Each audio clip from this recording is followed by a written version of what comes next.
સોનાના દોરાનું, ધર્મમાં ભક્તિ સરખી ગૌરવતાનું. સ્વામિનારાયણ હરે સંવત 1884 ભાદરવા સુધી 9મીને દિવસ સ્વામી શ્રી સહજાનજી મહારાજ શ્રી ગઢડા મધ્યે બાબા ખાચરના દરબારમાં આથમણી દ્વાર ઓરડાની ઓસરીએ ઢોલિયા ઉપર ગાદી તક્યા નંખાવીને વિરાજમાન હતા અને સર્વ શ્વેતવસ્ત્ર ધારણ કર્યા હતા અને કંઠને વિશે ચમેલીના પુષ્પના હાર વિરાજમાન હતા ને પોતાના મુખારવિંદની આગળ મુનિમંડળ સમસ્ત તથા દેશ દેશના હરિભક્તની સભા ભરાઈને બેઠી હતી. પછી શ્રીજી મહારાજે ગોપાળાનંદ સ્વામીને ને શુકમુનિને પ્રશ્ન ઉત્તર કરવાની આજ્ઞા કરી.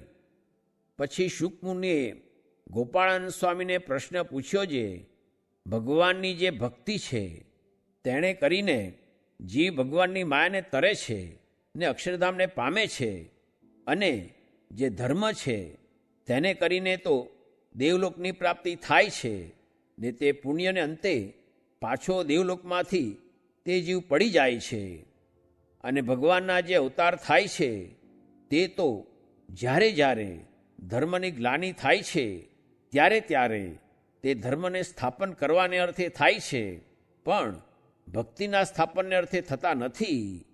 અને જે પ્રાપ્તિ ભક્તિવતે થાય છે તે પ્રાપ્તિ ધર્મે કરીને જણાતી નથી. માટે ભક્તિ સરખી કઈ પ્રકારે ધર્મમાં મોટાઈ આવે એ પ્રશ્ન છે. પછી ગોપાળાનંદ સ્વામીએ એ પ્રશ્નનો ઉત્તર કરવા માંડ્યો. તે જે વાત કરી તેમાં ધર્મ તે ભક્તિનું અંગરૂપ થઈ જાય, પણ કોઈ રીતે ભક્તિ સરખું ધર્મમાં ગૌરવ આવે નહીં. પછી એ વાર્તા સાંભળીને શ્રીજી મહારાજ અતિશય હસતા હવા અને એમ બોલ્યા છે, એ પ્રશ્નનો ઉત્તર ઘણો કઠણ છે, માટે લ્યો અમે એનો ઉત્તર કરીએ છીએ. એ ધર્મ તો બે પ્રકારનો છે, એક નિવૃત્તિ ધર્મ છે ને બીજો પ્રવૃત્તિ ધર્મ છે. તે એ બે પ્રકારનો ધર્મ તે ભગવાનના સંબંધે સહિત પણ છે ને ભગવાનના સંબંધે રહિત પણ છે. તેમાં ભગવાનના સંબંધે સહિત જે ધર્મ છે તે તો નારદ, સનકાદિક, શુકજી, ધ્રુવ, પ્રહલાદ, અમરીશ એ આદિક જે ભક્તજન તેનો છે. અને એ ધર્મને જ ભાગવત ધર્મ કહે છે તથા એકાંતિક ધર્મ કહે છે. ને તે ધર્મ ને ભક્તિ તો બે નથી, એક જ છે. અને જે ધર્મ સ્થાપનને અર્થે ભગવાનના અવતાર થાય છે તે પણ એ જ ધર્મના સ્થાપનને અર્થે થાય છે. અને જે કેવળ વર્ણાશ્રમના ધર્મ છે તે તો ભાગવત ધર્મ થકી અતિશય ગૌણ છે. અને ભાગવત ધર્મે કરીને તો જીવ જે તે ભગવાનની માયાને તરીને પુરુષોત્તમના ધામને પામે છે. માટે ભાગવત ધર્મ ને ભક્તિ એનું તો એક સરખું ગૌરવ છે અને પ્રાપ્તિ પણ એક સરખી જ છે.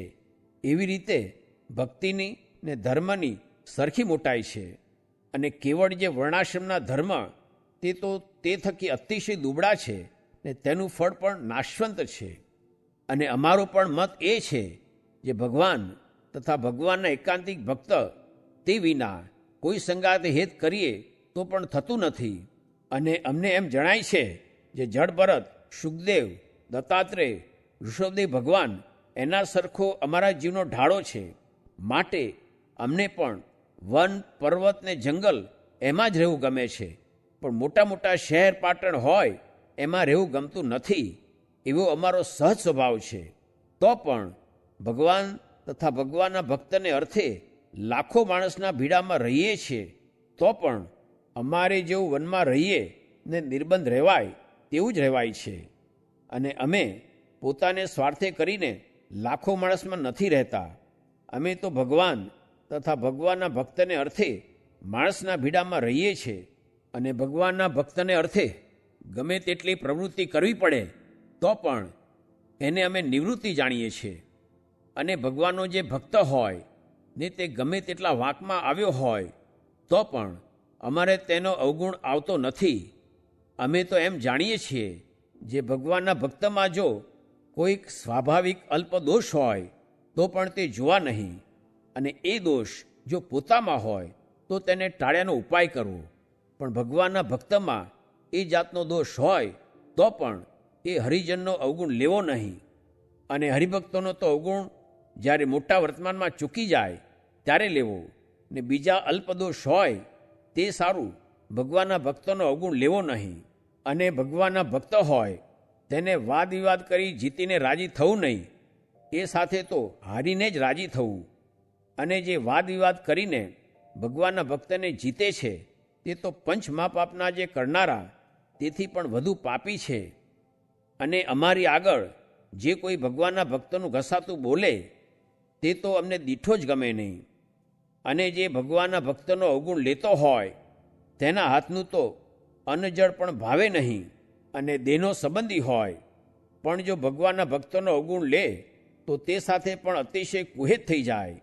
શા માટે? જે આપણે તો આત્મા છીએ તે આપણે દેહને દેહના સંબંધી સાથે શા સારું હિત જોઈએ?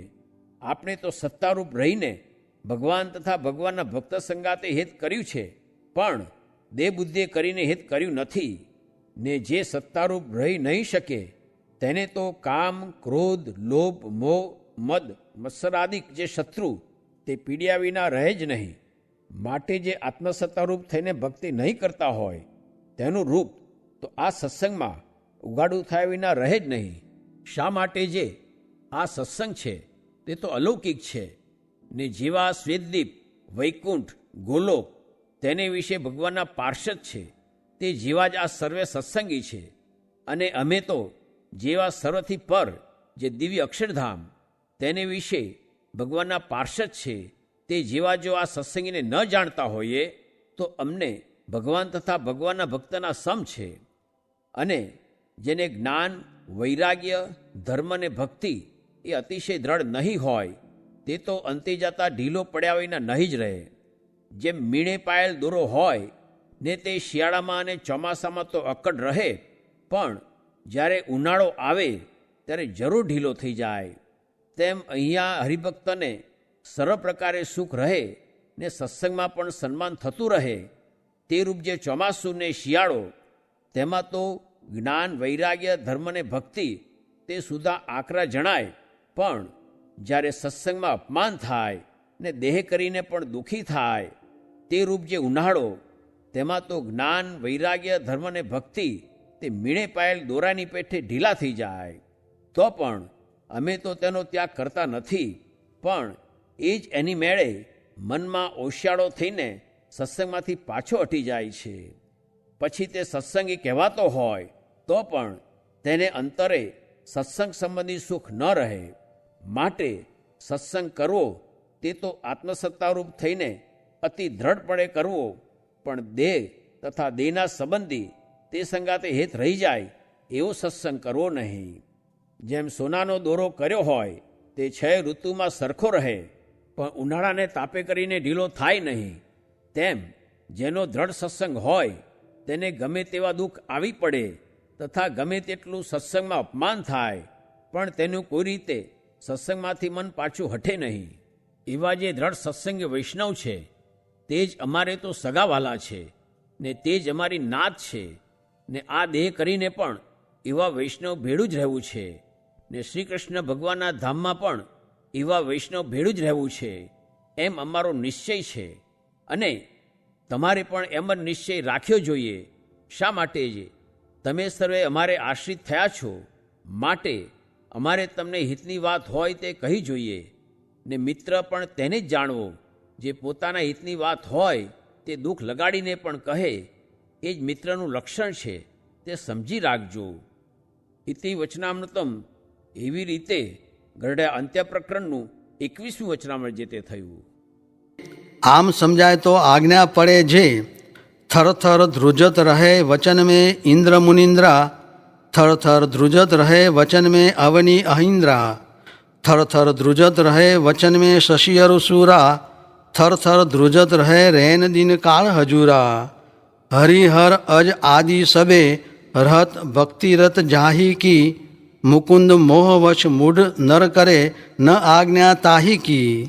એ આદિક મોટા મોટા આજ્ઞામાં વર્તે છે, વળી સર્વત્ર જંતોર વ્યસનાવગત્યા એમ જીવ કર્મવશ અનંત દુઃખ ભોગવે છે, એમ વિચારે તો આજ્ઞામાં રહેવાય, એમ જ્ઞાનીની તો અનેક રીત છે, ને વિષયનો પ્રસંગ રાખીને નિર્વાસનિક થવાની આશા તો ન જ રાખવી. એ વાત એમ જ છે, અને આજ્ઞા લોપે તેના હૈયામાં સુખ ન રહે. તે જેમ ચણા અને ઘઉં આદિકમાં હિમ પડે, તે ઉપરથી તો હોય એવું દેખાય, પણ માહીથી બીજ બળી જાય છે એમ થાય છે. સ્વામિનારાયણ હરે સ્વામીએ વાત કરી છે. મહારાજે વચનામૃતમાં પોતાનો રહસ્ય, અભિપ્રાય, રુચિ, સિદ્ધાંત આદિ ઘણા શબ્દ કયા છે, તે ઉપર સુરત રાખીને ચાલવું એ જ કરવાનું છે. સ્વામિનારાયણ હરે સ્વામીએ વાત કરી છે. પ્રતિલોમપણે હૃદયમાં સંકલ્પ સામું જોવું તથા પ્રતિલોમપણે ભગવાનનું ધ્યાન કરવું ને તેમાં જ સુખ છે, પણ પ્રતિલોમ જેવો બીજો સુખનો ઉપાય નથી. માટે પ્રતિલોમનો અભ્યાસ નિરંતર રાખવો એ સિદ્ધાંત વાત છે. તે વચનામૃતમાં મહારાજે બહુ ઠેકાણે કહ્યું છે, ને મોટા સંતનો એ આગ્રહ મુખ્ય છે, ને પ્રતિલોમ વિના યથાર્થ જ્ઞાન થતું નથી. સ્વામિનારાયણ સ્વામીએ વાત કરી છે. સેવા તો પોતાની શ્રદ્ધા પ્રમાણે થાય તે કરવી, પણ અસેવા તો ન જ કરવી. તે અસેવા તે શું છે? અવગુણ લેવો. સ્વામિનારાયણ હરે સ્વામીએ વાત કરી છે. ધર્મ તો લાજે કરીને રહે છે, ને ધનો ભક્ત પણ મહારાજને આપણી પેઠે જ ભગવાનને જાણે છે, પણ નિયમમાં રહ્યો નહીં તો ધર્મથી ભ્રષ્ટ થઈ જવાનું. સ્વામિનારાયણ હરે સ્વામીએ વાત કરી છે.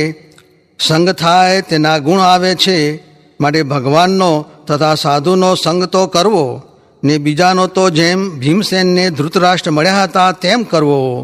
ને સ્વાદ વગેરે અતિમાં દુઃખ છે, માટે અતિ થવા દેવું નહીં. અતિ સર્વત્ર વર્જે. સ્વામિનારાયણ હરે સ્વામીએ વાત કરી છે. સંચિત, ક્રિયમાણ ને પ્રારબ્ધ તે પણ જાણવું. તે નિયમ ધર્યા તે દિવસથી સંચિત જે પૂર્વે કર્યા પાપ તે બળી જાય, ને ક્રિયમાણ કરવું નહીં, ને પ્રારબ્ધ ભોગવવું પડે તેમાં મૂંઝાવું નહીં. ને જો તે પ્રારબ્ધ ન ભોગવાવે તો દેહ છૂટી જાય. કેમ જે પ્રારબ્ધે કરીને તો દેહ બંધાણું છે, માટે ભોગવવા. તે શૂળીનું કષ્ટ કાંટે ઉગારે. પછી સાધુ સર્વે તથા હરિભક્ત સર્વે કહ્યું છે, ઓહો બહુ વાતું થાય છે. આ પ્રમાણે રહે તો કાંઈ દુઃખ જ આવે નહીં. પછી સ્વામી કહે છે, હું એકે ધારતો નથી, આફુરી માહિતી કહેવાય છે. ત્યારે સાધુ કહે, ભગવાન પ્રવેશ કરીને બોલાવે છે, તો કે હા એમ જ. તે જુઓ ને એમ થાય છે. તેમાંથી મોટા હરિજનનો, મોટા સાધુનો, આચાર્યનો ને મહારાજનો પણ અવગુણ આવે. પછી તેમાંથી મોડો વેલો મરવા ટાણે સાધુ પણ વિમુખ થઈ જાય. માટે તેમ ન જ કરવું. સ્વામિનારાયણ હરે સ્વામીએ વાત કરી છે. જેમ સુતારનું મન બાવળીએ, ને જેમ દુબળા વાણિયાને અજમે હાથ, એમ ભગવાનને રાજી કરવા કરવું. ને હવે તો ક્રિયાને ગૌણ રાખવી, ને ભગવાનને પ્રધાન રાખવા. ને કથાને ને ક્રિયાને વેર છે, માટે બે ભેળું તો થાય જ નહીં. ને કરે તો વૃત્તિ સ્થિર રહે જ નહીં. સ્વામિનારાયણ હરે સ્વામીએ વાત કરી છે. અંતરનો કુસંગ, બહારનો કુસંગ ને સત્સંગમાં કુસંગ, એને ઓળખીને તેનો ત્યાગ કરવો. તે અંતરનો કુસંગ જે મનમાં ભૂંડા ઘાટ થાય, ને સત્સંગમાં કુસંગ જે લોક ભોગ ને પક્ષ, તે પક્ષે કરીને આચાર્યનું, મંદિરનું, કોઠારનું ને મોટા સાધુનું ઘસાતું બોલે. ત્યારે કોકે પૂછ્યું છે, એ થઈ ગયું હોય તે કેમ ટળે? એટલે સ્વામી કહે, એ તો મોટા સાધુનો વિશ્વાસ હોય જે એ ભગવાન જેવા છે, ને ભગવાનની પેઠે અંતર્જામી છે. તે જાણે છે પણ કહેતા નથી.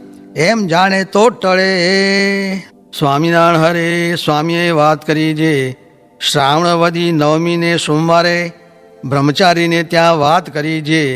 જે કરવા માંડે તે થાય. ધ્યાન કરવું, ભજન કરવું તે માણસ જાણે આફુરું થાય, પણ આફુરું તે કેમ થાય? એ તો ભગવાનને સંભાળે ને ભૂલે, વળી ધ્યાન કરે, વળી ભૂલીને સંભાળે ને ભજન કરે તો થાય.